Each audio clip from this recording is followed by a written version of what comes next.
Nous nous étions arrêtés lors de la précédente vidéo à la mise en place du système général de retraite intégré au régime de sécurité sociale lors de la Libération. Les droits à la retraite étaient alors ouverts à 65 ans, après 30 ans d'activité, soit 120 trimestres. Nous allons cette fois nous intéresser aux réformes ayant eu lieu depuis 70 ans. Après-guerre, le principe d'une retraite pour tous est donc acquis, mais dans les faits, la situation des retraités reste précaire. Principalement en raison de la forte inflation des prix, suivant la Seconde Guerre mondiale, aux alentours de 50%, qui réduit très rapidement le pouvoir d'achat des retraités. Les professions indépendantes se dotent d'ailleurs dès lors de leur propre caisse de retraite complémentaire. Les personnes âgées resteront ainsi la population la plus pauvre de la société jusqu'aux années 70. Mais des revalorisations successives des retraites et du minimum vieillesse, créé en 1956, vont réussir à les sortir de la pauvreté. Vous avez travaillé dès votre plus jeune âge? Oui, madame. À 13 ans, j'ai travaillé quand j'ai eu mon certificat d'études. Que faisiez-vous? Dans un bureau. Vous avez été ouvreuse dans un cinéma? Dans un cinéma, oui, madame. Et alors là, j'y suis restée 34 ans. Actuellement, vous touchez une retraite? Oui, je touche une retraite. Ayant travaillé 34 ans dans la même maison, où je travaillais au pourboire, mais on était déclarés avec un fixe. Vous avez donc la retraite de la sécurité sociale? De la sécurité sociale, tout simplement. Elle se monte à combien? Elle se monte à 979 francs. Par trimestre? Par trimestre, pas par mois, par trimestre. Et actuellement, comment pouvez-vous joindre les deux bouts? Ah, c'est mes enfants, madame. Mon fils et ma bru qui sont merveilleux, qui m'aident à vivre. Ces personnes âgées ont acquis le droit de vivre de façon plus autonome. Si leurs ressources ne dépassent pas 6 400 francs par an, 1 040 francs pour un couple, le minimum vieillesse leur est accordé. Une allocation de base de 1 450 francs et l'allocation supplémentaire du Fonds national de solidarité de 1 750 francs, soit au total 5 200 francs par an. Le minimum vieillesse est un dispositif financé par l'impôt et géré depuis 1993 par le Fonds de solidarité vieillesse. En 1960, 40% des personnes âgées en bénéficiaient, contre moins de 4% depuis les années 2000.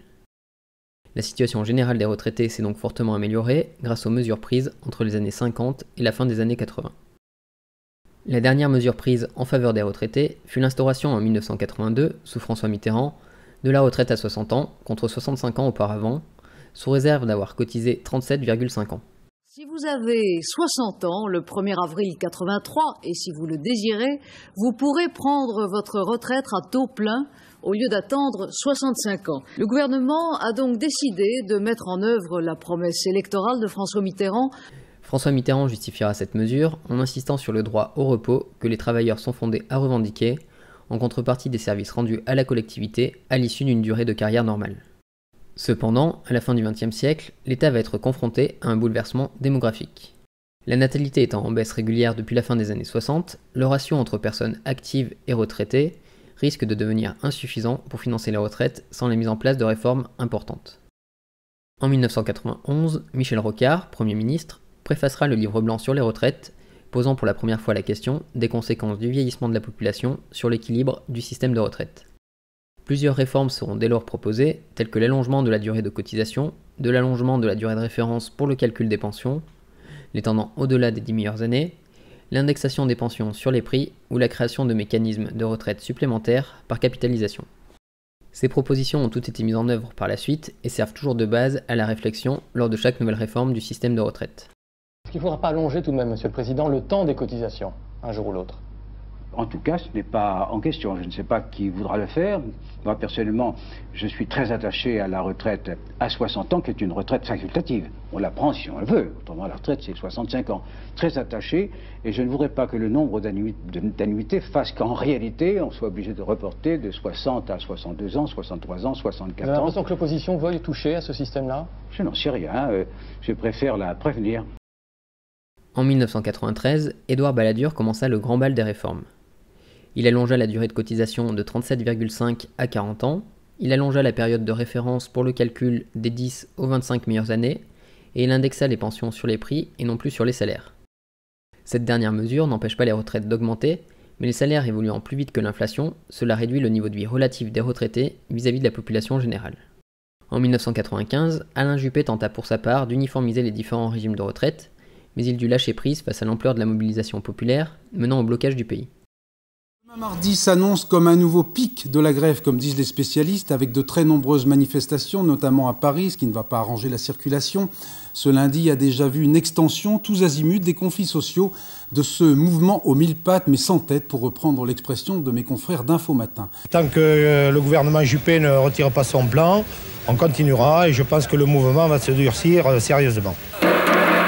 En Alsace, à Fessenheim, les grévistes d'EDF se relaient depuis 5 jours devant la centrale. Ce matin, ils ont bloqué l'entrée pendant 2 heures. Une action qui fait partie d'un mouvement tournant. Les grévistes prévoient dès demain de s'attaquer à d'autres sites. Ils défilent pour la 3e fois, ils sont en grève depuis 11 jours et aujourd'hui, les cheminots sont plus déterminés que jamais. Le gouvernement aujourd'hui, il se sent pas bien. Parce qu'un gouvernement qui négocie pas avec les organisations syndicales, c'est qu'il n'est pas bien dans sa tête. On en a marre d'être cotisés et on n'est pas augmenté, on commence à en avoir marre, on ira jusqu'au bout. Je ne retirerai pas le plan de réforme et de sauvegarde de la sécurité sociale parce que ce serait une erreur, et je dirais même une faute, que de le faire.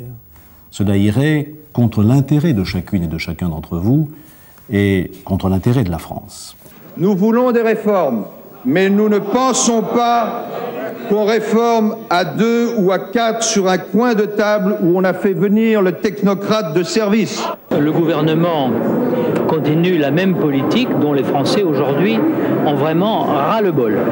Dans ce mouvement, les gens se parlent. Ils parlent de l'avenir de leurs enfants, ils parlent de l'avenir du pays. Sur toutes ces questions, évidemment, il y a des réflexions qui sont portées. Mais je répète, il faut absolument que M. Juppé entende ce qui se passe actuellement. M. Juppé dit les Français ne comprennent pas mes propositions. C'est lui qui ne comprend pas les Français. Voilà la réalité. C'était encore la belle époque où le gouvernement faisait semblant d'être à l'écoute ou d'avoir un minimum de crainte vis-à-vis des mouvements sociaux. La belle époque également où les gens étaient capables de se mobiliser en masse pour préserver leurs acquis sociaux, un temps que les moins de 20 ans ne connaissent pas. 4 ans plus tard, en 1999, le gouvernement Jospin crée un fonds de réserve destiné à aider le système des retraites à affronter le choc démographique du baby-boom. L'idée est de l'alimenter pendant que la génération du baby-boom est toujours active, avant d'en retirer les sommes placées quand ces générations partiront progressivement à la retraite, afin de lisser le choc financier et ainsi assurer la pérennité du régime par répartition. C'est la dernière fois que l'État envisagera d'augmenter les recettes finançant les retraites, plutôt que d'augmenter l'âge de la retraite ou de faire diminuer le niveau de vie des retraités. Mais je reviendrai sur ce point par la suite, dans une autre vidéo. Finalement, cette cagnotte fut employée en 2010 pour renflouer la caisse d'amortissement de la dette sociale, mise à mal suite à la crise de 2008. Ce fonds de réserve a également été utilisé à outrance lors de la crise sanitaire, et je vous laisse prévoir les conséquences que cela aura sur le financement des retraites dans les années à venir. En l'an 2000, le Conseil d'orientation des retraites fut créé. Son rôle est d'assurer le suivi du système des retraites et d'éclairer l'action publique par son expertise et ses propositions. Il est composé d'élus, d'experts, de représentants de l'État, de partenaires sociaux et de la société civile. Cela permet à tous les acteurs impliqués dans la réforme du système des retraites de se mettre d'accord sur les constats, le choix des réformes mises en place étant toujours entre les mains du gouvernement, comme nous le verrons également par la suite. Bien que les constats soient factuels, les modifications apportées au système de retraite sont purement des choix politiques. En 2003, ce fut au tour de François Fillon d'apporter ces réformes. Il allongea la durée de cotisation à 41 ans, il aligna la durée de cotisation du public sur celle du privé, il instaura un système de surcote pour encourager à travailler plus pour encourager le report de la date de départ à la retraite, et il créa de nouveaux produits d'épargne par capitalisation. En 2007, la plupart des régimes spéciaux sont alignés sur le régime de la fonction publique, un mécanisme de surcote-décote est instauré, et la période de référence pour le calcul de la pension devient les 6 derniers mois de carrière au lieu du dernier mois. 3 ans plus tard, en 2010, Eric Woerth entra dans la danse, la crise de 2008 ayant mis à mal le financement des retraites, et les instituts de notation internationaux mettant la pression sur les États pour qu'ils maîtrisent leurs finances publiques. Ainsi, de nouvelles réformes furent mises en place à cause de la faillite des banques. Vous imaginez un peu ce qui va se passer après la crise sanitaire ? Eric Woerth durcit l'accès à la retraite à taux plein en la rendant automatique à 67 ans, quelle que soit la durée de cotisation, et mis en place des restrictions sur les conditions d'accès au dispositif carrière longue, permettant de prendre sa retraite de manière anticipée. Les mots de François Mitterrand semblent bien loin. Enfin, la dernière réforme en date est la réforme Touraine.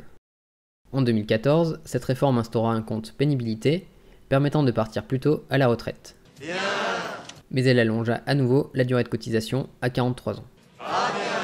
Elle abaissa également la valeur d'un trimestre de cotisation et elle mit en place la possibilité de rachat de trimestre. Ce rachat étant bien évidemment un luxe réservé aux cadres que les employés ou ouvriers auront bien du mal à se permettre. En 2014, une loi fut également votée afin de mettre en place un comité de suivi des retraites, dont l'objectif est de suivre les projections d'un ensemble d'indicateurs visant à s'assurer des objectifs du système de retraite. Ces indicateurs sont le versement de pensions en rapport avec les revenus d'activité, le traitement équitable des assurés au regard de la durée de la retraite et du montant de la pension, la solidarité intra- et intergénérationnelle, et enfin la pérennité financière. Un jury citoyen se réunit également une fois par an pour suivre ce qui est fait par le comité de suivi des retraites et par le conseil d'orientation des retraites. Je le souligne car j'en fais partie et je vous partagerai dans les prochaines vidéos ces principales conclusions, éclipsées par le gouvernement et les médias. Si vous souhaitez en savoir plus sur les enjeux actuels du système de retraite, je vous invite à visionner la suite en cliquant sur le lien qui s'affiche. Et si vous ne cliquez pas, je vous remercie d'avoir regardé cette vidéo et je vous dis à bientôt.